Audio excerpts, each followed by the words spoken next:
Hello and welcome to episode 3 of Artist to Earner. This module is all about market research and competitors analysis so that you can build smarter and not from scratch. So, just before we start off, one thing I've noticed that I forgot to mention right at the beginning of the first two videos, if you want to access these worksheets, you basically just join the free WhatsApp support channel in the link in the description of this video, and you'll be able to download all of these worksheets, and you'll also be able to ask questions, get feedback, all of that sort of stuff. So let's just get going. So the core outcome of this module is for you to have clear evidence that your niche is real. People are spending money in it, and for you to know how to stand out by improving what already exists. This is where we prove demand and research your competitors. You're not building your offer in a vacuum, you're solving a real problem in a market that already has momentum, and you're using competitors as your shortcut to clarity. The market already tells you what it wants, you just have to listen. This isn't copying, it's reverse engineering. What's already working and adding your own voice, angle and value. So yeah, you don't want to rip people off. You just want to kind of see what they do and apply it to what you do and see if you can kind of take inspiration from what they do. Don't straight up just rip off people's work because that's just like a cunt thing to do. But if you can just kind of get inspired by people and reverse engineer what they do, then you're winning. So let's have a breakdown of the lesson. So the first stage of this is all about the Apple strategy.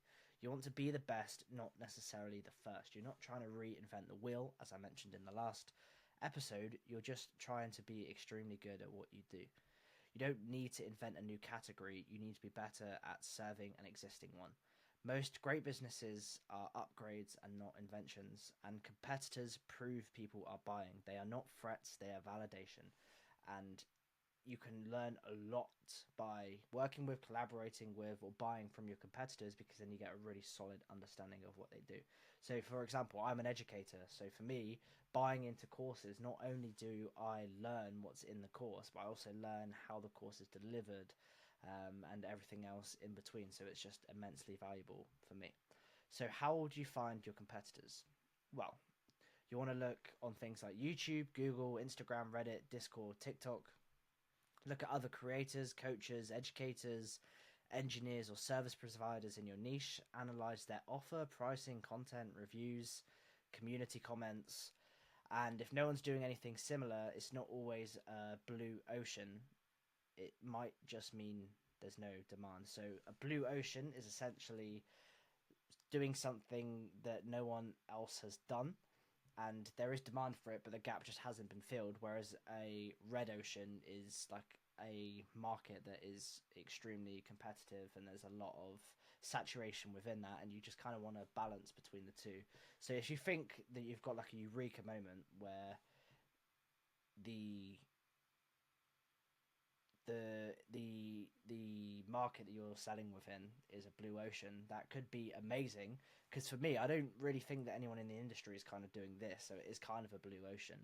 But then that also means that maybe there isn't any existing offer doing this, because maybe people don't want it. So that's just something that you have to bear in mind. But again, drop it into the WhatsApp chat, give me a message, I'll happily chat to you about it. So lesson 3, what are people actually saying? So here we want to use the market research worksheet in order to validate your niche and find what musicians are already searching for.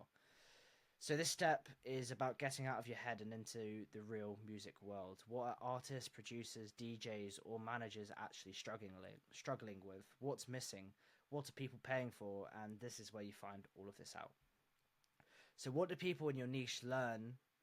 Where do people in your niche learn and get information? YouTube channels, music business podcasts and interviews, Reddit threads. This is huge. Do not sleep on Reddit. Facebook groups, Discord servers, TikTok, Instagram, all of that sort of stuff. So what do they look for when choosing a product or a service? Clear real-world results, reviews, testimonies. If you're trying to come from a position of authority, you want to have maybe a bit of a following or high streams, you want to have proof that you know what you're talking about, essentially. trusted reputation or proof of success, as I just mentioned, testimonials, case studies, etc., etc.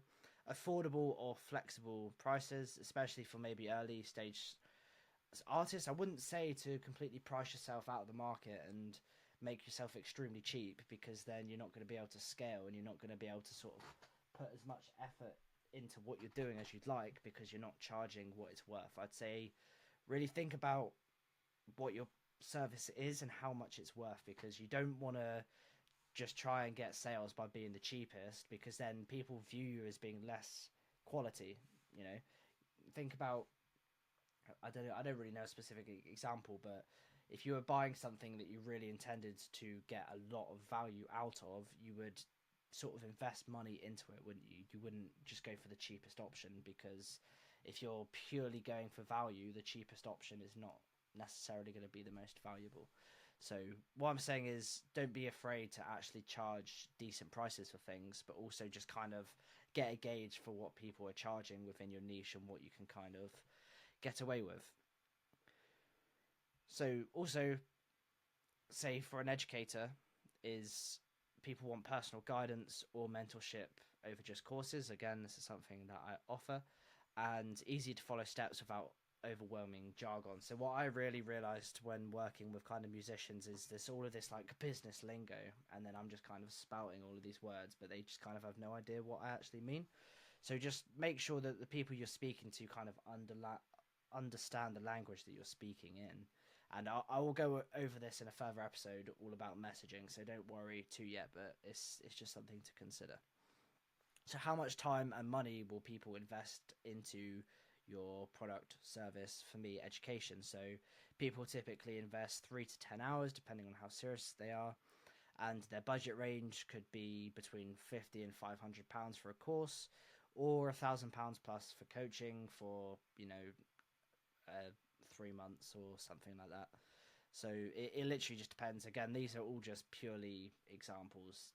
Don't worry if it doesn't apply to you. It's just examples that I've come up with for my typical business model. Again, it's not exactly aligned perfectly for my business, because I couldn't just give all of that away for free. But my rough business model is these examples essentially. So what specific results are they trying to get? Consistent music income from products, services, or a fan base. Bear in mind, again, these are all my examples for my offer.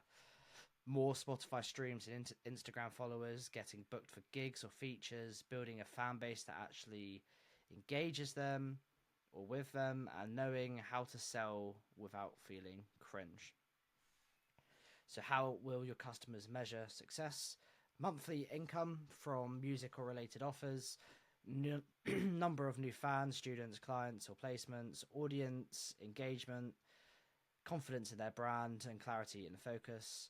Sorry, I've just realised how fucking long this sheet is. Who else is selling them? So independent music coaches using Instagram or YouTube, label service platforms, music business courses, agencies promising Spotify playlist placements, etc., etc.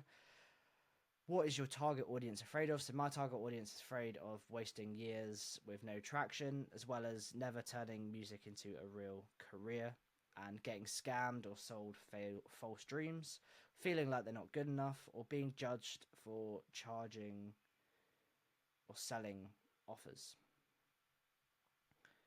And what frustrates them daily is posting constantly with little to no growth, not knowing how to make money from their skills, comparing themselves to others who are blowing up, overwhelmed from conflicting advice, and lack of time or money to invest in the wrong things.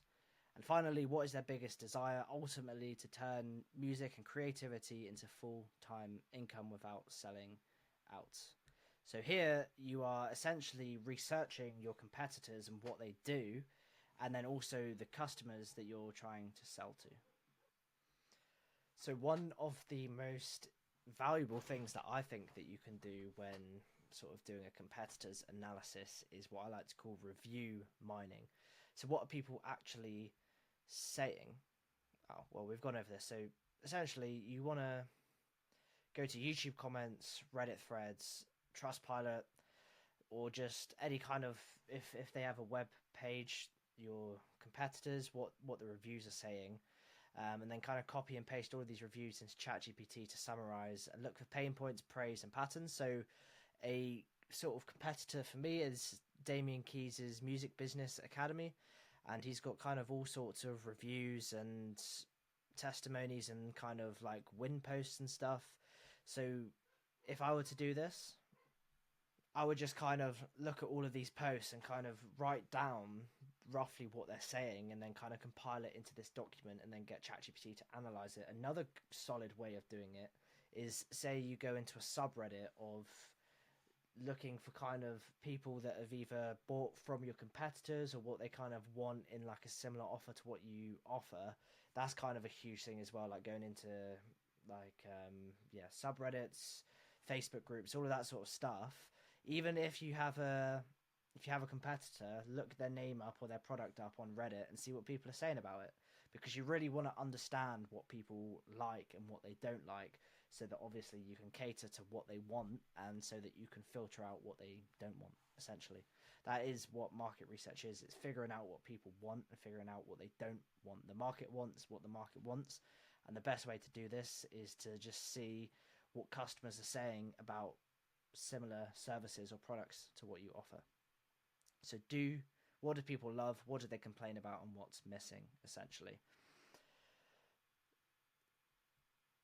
So we've gone over this worksheet here, and from this you want to figure out for each competitor that you've highlighted, what are they doing well, what's weak, confusing, or generic, how are they positioned, and what can you do differently or better. Remember, you want to kind of steal the format or kind of take inspiration from what they do, but improve the delivery and add your own personal touch, and that's how you win. Because at the end of the day, people buy into people. So if you have your own personal twist on the offer, someone is more likely to buy it because they like you as a person or you as a creator. Oftentimes, it's not necessarily the product you're selling, but it's you as a person that people are buying into. So finally, you want to define your position. Differentiate, but don't duplicate. This is exactly what I've been saying all the way through. Just reinvent, take inspiration, but don't steal the actual work. Do you go more premium, more personal, more creative, more community-led? So like I just showed you, the DK Music Business Academy, it's a solid product. There's amazing education in there, but there's not really much personal one-to-one coaching. So that's kind of what I would say that I do better. They probably have much more wisdom because they're a lot older than me and they've been in the industry for a lot longer, and they're kind of teaching traditional music business, which is great. But what I took from that is that there's no sort of community aspect and no one-to-one work, and the stuff I teach is just much more modern entrepreneurship meets music, essentially. Just don't be afraid to take inspiration, but at the same time, just don't rip people off. So do you simplify a process that others overcomplicate, and do you focus on a sub-niche that others overlook? For example, if others help musicians grow on TikTok, maybe you help metal bands build a fan base with cinematic reels. Can you see the difference between the more broad term and the much more niche term? Metal bands build a fan base with cinematic reels. I feel like that would attract the perfect clients for you rather than helping musicians grow on TikTok, because everyone hears about people that can help musicians grow on TikTok and no one really gives a fuck. But if you hear someone specifically saying that they help metal bands build a fan base with cinematic reels, it's so specific that it kind of sparks something in your brain. So hopefully by the end of this module you have walked away with a deep understanding of your niche, insight into what customers really care about, and a clearer way to position your offer without guessing. Again, any questions, just shoot me a message through the WhatsApp channel or just message the group. You can message me on Instagram, and if you want any feedback on what you've come up with, again, just drop it in the chat or just give me a message.